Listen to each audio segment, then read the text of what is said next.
Sarawak berpotensi sebagai peneraju industri pertahanan negara serta pelancaran kempen cegah vandalisme terhadap kemudahan utiliti dan telekomunikasi. Itu antara perkongsian dari Bumi Kenyalang. Langsung saja bersama Bu Mawin di Kuching. Silakan Bu Ma.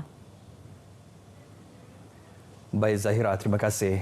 Sarawak berpotensi menjadi antara pemain utama industri pertahanan Malaysia. Panglima Medan Timur Tentera Darat Lieutenant Jeneral Datuk Muhammad Sofi Malepi berkata, tidak dinafikan Sarawak berkemungkinan mempunyai visi tersendiri untuk mendahului industri pertahanan di Malaysia di bawah kepimpinan Premier Sarawak yang beliau sifatkan sebagai pemimpin berpandangan luas dalam memperkasakan pertahanan negeri. Dan kita rasa sangat bertuah kerana melalui Defence Security Sarawak Package yang ditawarkan oleh Premier membantu kita lah untuk mendapatkan kelengkapan yang menggunakan teknologi sedia ada sekarang lah yang ditawarkan dalam pasaran. Dan melalui perbincangan saya dengan itu tadi, beliau juga menzahirkan hasrat lah supaya defence industry di Sarawak ini yang mana potensinya besar untuk pertahanan negara lah. Beliau ditemui pemberita selepas mengadakan kunjungan hormat terhadap Yang di-Pertuan Negeri Sarawak Tun Pehen Sri Dr. Wan Junaidi Tuanku Jaafar di Astana Negeri di Kuching. Pada perjumpaan tersebut, beliau telah menjemput Yang di-Pertuan Negeri serta isteri untuk menghadiri pameran Perkhidmatan Pertahanan Asia DSA dan pameran Keselamatan Kebangsaan NATSEC Asia yang bakal diadakan di Kuala Lumpur bermula 6 hingga 9 Mei depan. Acara 2 tahunan yang terkemuka dalam industri pertahanan dan keselamatan di rantau Asia itu bakal melibatkan 512 pempamer daripada lebih 50 negara. Baik, Sarawak mahu mengukuhkan hubungan dan kerjasama dengan wilayah Wielkopolska di Poland. Premier Datuk Patinggi Tan Sri Abang Johari Tonopeng mencadangkan program pertukaran pelajar salah satu langkah untuk mewujudkan persefahaman antara kedua-dua pihak. Premier berkata demikian dalam ucapan penghargaan kepada Marshal Wilayah Wielkopolska, Marek Wozniak di Poland yang telah menjemput beliau mengambil bahagian dalam Forum Hidrogen Eropah Tengah kali ketiga. Ia sekaligus mengiktiraf usaha Sarawak ke arah kemampanan alam sekitar. Dalam kesempatan itu juga Premier menjemput Marek untuk melawat Sarawak bagi memahami inisiatif dan aspirasi tenaga hijau yang diusahakan oleh negara ini. Sementara itu, Marek menzahirkan rasa hormat atas komitmen Sarawak yang mengambil berat tentang perubahan iklim dunia. Beliau berharap komitmen itu diteruskan bersama negara-negara Eropah yang lain untuk mengurangkan perubahan iklim dunia yang semakin membimbangkan. Kementerian Utiliti dan Telekomunikasi bakal melancarkan kempen mencegah vandalisme aset utiliti dan telekomunikasi. Menterinya Datuk Seri Julahi Narawi berkata pelancarannya dijangka diadakan pertengahan tahun ini. Ujarnya acara itu bakal menarik penyertaan kira-kira 3,000 peserta bagi membincangkan mengenai vandalisme melibatkan kerosakan kemudahan peralatan yang dimiliki agensi di bawah seliaan kementeriannya. Premier Datuk Petinggi Tan Sri Abang Johari Tonopeng dijadual merasmikan kempen tersebut yang akan berlangsung di Pusat Konvensyen Borneo Kuching.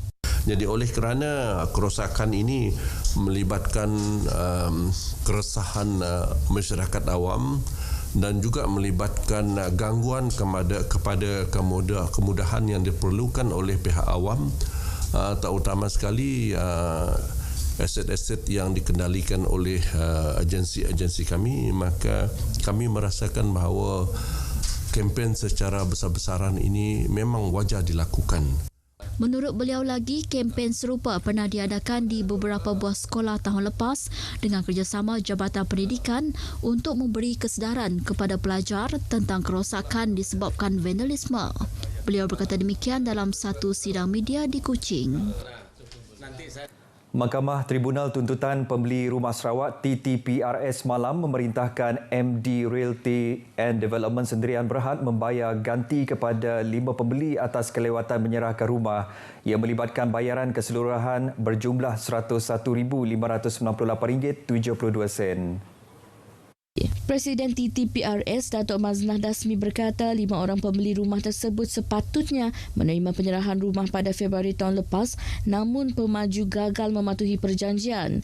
Oleh itu, pemaju terbabit dikehendaki menyelesaikan bayaran pampasan yang telah ditetapkan dalam tempoh 45 hari selepas mendapat surat daripada tribunal.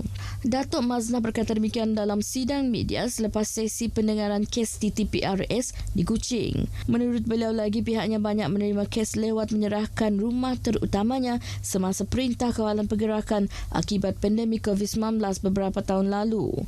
Pihaknya memahami kesulitan yang dialami pemaju waktu itu, namun pemaju harus menghormati perjanjian yang telah dimeterai bersama pembeli. Seorang lelaki dimukah kerugian RM490,000 selepas terpedaya dengan penipuan pelaburan tidak wujud. Pesuruhjaya Polis Sarawak Datuk Manca Atta dalam kenyataan media berkata, mangsa merupakan pemilik sebuah syarikat swasta berusia lewat 60-an. Katanya mangsa pada 21 Mac lalu telah menerima mesej daripada seorang individu yang menawarkan skim pelaburan jam tangan dan telah diberikan satu pautan untuk tujuan pelaburan. Mangsa dijanjikan kadar keuntungan 5 hingga 10%. Berikutan itu, mangsa telah melakukan 4 kali transaksi kewangan ke akaun bank suspek berjumlah RM490,000. Mangsa sedar dirinya telah ditipu apabila tidak mendapat sebarang keuntungan sebelum membuat laporan polis Rabu lepas. Dalam kenyataan media sama, Dato' Manca berkata polis turut menerima satu lagi laporan berkaitan penipuan pelaburan tidak wujud. Kes berlaku di Sibu membabitkan seorang suri rumah berumur lewat 30-an. Mangsa sebelum itu telah berkenalan dengan seorang individu yang menawarkan pelaburan perniagaan jualan secara dalam talian melalui aplikasi Amazon. Suspek telah menjanjikan kadar pulangan 30 hingga 40%. Mangsa yang tertarik dengan tawaran tersebut telah membuat 11 transaksi pembayaran kedua akaun bank suspek berjumlah RM150,000 sebelum menyedari ditipu apabila tidak mendapat sebarang keuntungan. Jabatan Imigresen Sarawak terus menjalankan penguatkuasaan undang-undang terhadap warga asing mahupun majikan di negeri ini. Di Kuching, 14 individu pelbagai warga negara ditahan menerusi op sapu yang dijalankan ke atas sebuah rumah kongsi tapak pembinaan di Pending Rabu lepas.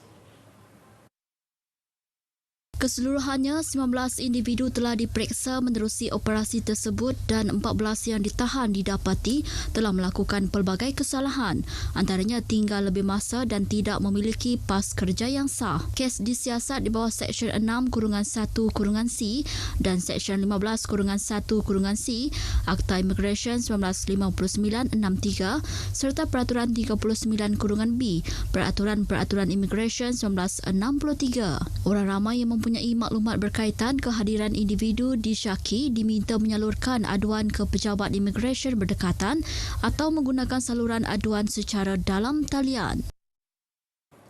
Baik saudara, perkongsian itu tadi mengakhiri berita dari Sarawak. Dari sungai hingga segara, Palestin pasti merdeka. Kita kembali bersama Zahira untuk perkongsian berita selanjutnya.